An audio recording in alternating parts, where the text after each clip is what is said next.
Hey guys, it's Meg. What's up? What's poppin'? Welcome to the podcast.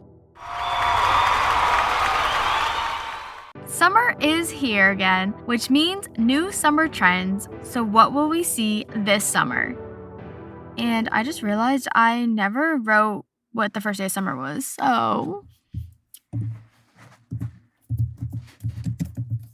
The first day of summer is June 20th of 2025, and it goes through September 22nd, 2025. The first source I have is Glamour.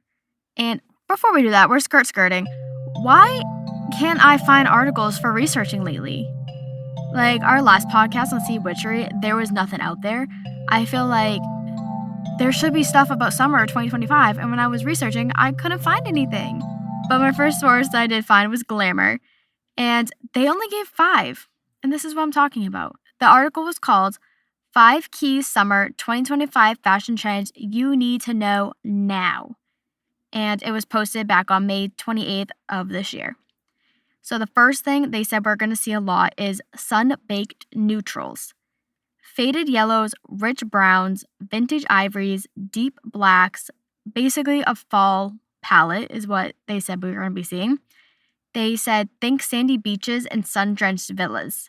So sundresses and sandals, sun hats. The second thing, they said coastal cool. Nautical style and East Coast prep. So this is Brenton stripes, sailor flares, boat shoes, gold buttons, shell jewelry, and nautical netting.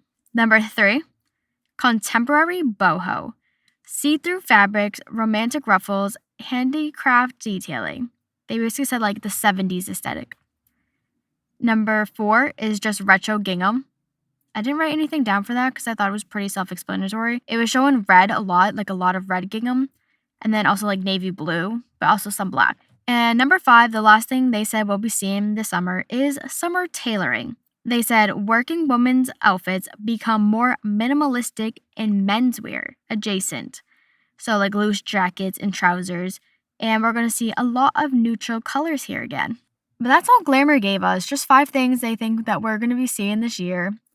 The second source I have is Vogue, and they gave 11, a little bit more, 11 summer trends Vogue editors can't stop talking about, and this was published of May 17th of this year. And some of these I didn't get too into detail with because the first one was market totes, just a tote bag you can bring to the market, that's all. Number 2, flip-flops. Which, if I hear one more person asking or talking about Old Navy's dollar flip-flop day, I'm going to lose my mind. Like, they haven't done that in like 5 years. Why do you think they're going to bring it back all of a sudden? Just because we're heading into a recession because of everything going on in our country? I doubt it. I highly doubt they'll do it. Number 3, jelly flats. Number 4, shells, especially shell jewelry. 5, tassels. Like monochromatic pendant necklaces, tassels on the bottom of pants, so like decorative pants, and even what? Bag charms. We actually did a whole podcast episode on bag charms, and now bag charms are trending even more. And I just want to say, I feel so cool to be in that head of a trend. I feel pretty cool. Did I write down when that bag charm trend was? No. So editing Meg? Hey, what's up? It's Editing Meg, and the bag charm episode was from season 10, episode 10, if you want to go back and listen to that. Thank you for that. Number 6, I said capris. You heard me right, capris, which then leads into number 7, Bermuda shorts. They said their shorts are going to be long this year, and honestly, I see it. I see people buying a lot more longer shorts than shorter shorts lately. Number 8, stripes and polka dots. Number 9, pastels, which is really interesting because that's the complete opposite, I feel like, of what the first source said. Number 10, colorful sneakers. And then number 11, I thought this was really funny. They said sneaker arenas, and it's a sneaker ballet flat. So they're just like a really low-rise sneaker. They were kind of weird to look at. Also, sneaker is a weird word to say too.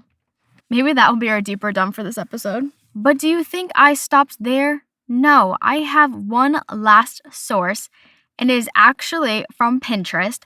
This is the 2025 Pinterest Summer Trend Report, and it was first, when I was looking it up, published June 4th of this year. Number 1, they said rustic farmhouse interiors.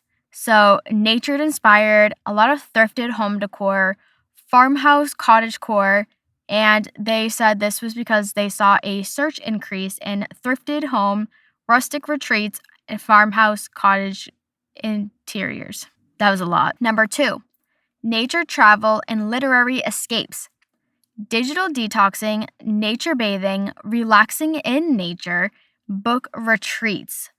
And they said this is the Pinterest 2025 overall trend of peak travel emphasis, which we actually did a whole podcast episode. I'm pretty sure it was season 11, episode 1, season 11, episode 2. Somewhere last season, we did a whole Pinterest predicts, and it was really cool to see what they think we're going to be seeing this year. The Pinterest trend prediction episode was from season 11, episode 3. But they justify this by saying there was a surge increase in nature bathing, book retreats, and summer peak travel. Number 3, garden to table cooking and fresh summer sips. They said, and I quote, you ready for this one? Martha Stewart aesthetic. I would just love to know what that is. I didn't look it up. Maybe editing Meg can come in with that because that might be really fun. I did it. I looked up what the Martha Stewart aesthetic is. And according to the Google AI overview, the Martha Stewart aesthetic is a style characterized by a mix of classic and modern elements, emphasizing a curated and sophisticated look with a focus on natural beauty and practical living. It's a lifestyle trend that encompasses home decor, gardening, cooking, and entertaining, often described as vintage meets modern with a touch of rustic charm. But they said this is a garden to table cooking, urban farming and fresh summer recipes, summer detox drinks, savory cocktails, and they said there was a surge increase in Martha Stewart aesthetic and summer detox drinks. Number 4, book clubs and garden parties. Finding new hobbies, cute summer crafts, summer garden parties, book club culture. And they said there was a surge increase in summer crafts, Gen Z book club culture, and summer garden parties. I would love to know what book club culture is. I would want to join a book club so badly. I kind of have one with my friend, but it's just the two of us and we don't even read the same book. But we tell each other about the book we're reading, so it's kind of like a book club. Number 5, dill green looks in boho fashion. Early 2000s boho aesthetic, like crochet pieces, micro shorts, and mini dresses. Color of the summer, they're saying, is dill green, which I'm pretty sure that was part of the Pinterest 2025 trend prediction. They said summer 2015 aesthetic, so low-rise shorts, absolutely not. Skirts, shorts, lip gloss, keychains. Inspo from fashion choices of yesteryear as an ode, I can't believe I'm about to say this. They said, and I quote, as an ode to a YOLO-style summer. When is the last time you've ever heard someone say YOLO? There's a reason, but there also is a reason why they predict this, and it's because there was a surge increase in Gen Z boho chic crochet, dill green summer style, and summer 2015 aesthetic. And the last thing they think we're going to see this summer, number 6, is astrology makeup and cool toned beauty, blending personal expression and celestial inspiration. Each zodiac sign's unique traits. So like fiery hues for Aries, calming shades for Cancers, vibrant flair of Leo. Nail art will be tropical fruit, hibiscus blossoms, and the serene vibes of Italian summer. Cool tone beauty palette of blues, reds, and cool summer hues. And they said there's a surge increase in astrology makeup, summer nail art, and cool tone beauty. I can see that one because all over my TikTok lately, I have been seeing like doing your makeup off of your whatever zodiac sign is in Venus. So I could see that one. And I like how they brought up the Italian coastal, what they say, vibes of Italian summer, because I've been seeing that everywhere, like sardines, tomatoes, pasta, martinis. Like I have been seeing that aesthetic, like the coastal vibes. I don't know how to describe it. I've been seeing that everywhere, so I'm surprised that wasn't in multiple sources. I have been seeing a lot of boho around. I have actually been seeing a lot of like muted color palettes, but it's interesting. You know what else I've been seeing everywhere, and I'm really surprised it didn't come up yet? Cobalt blue. I have been seeing that color everywhere and on anything, and it didn't show up at all. But let us go into this week's episode segments of Deep or Dumb. Cue the music here. Welcome to Deep or Dumb, the thought spiral we're all about to go on. And the question is, do you think trends that come around just for the summer are deep or dumb? I think they're deep because they match the vibe of the summer of that year. So then it's like a little memory piece for you, a little momentum. Like you'll see something, you're like, oh my God. Like prime example, you know the sunglasses that have like the shades on them? Like the blinders on them. I don't know how to describe them, but that's like just so 2012. Like no one ever used those because you can't see out of them, but it was just a choice people would make. So I think it's really deep when trends are specific to a season because it brings you back to that time and like all the good memories you had and all the fun.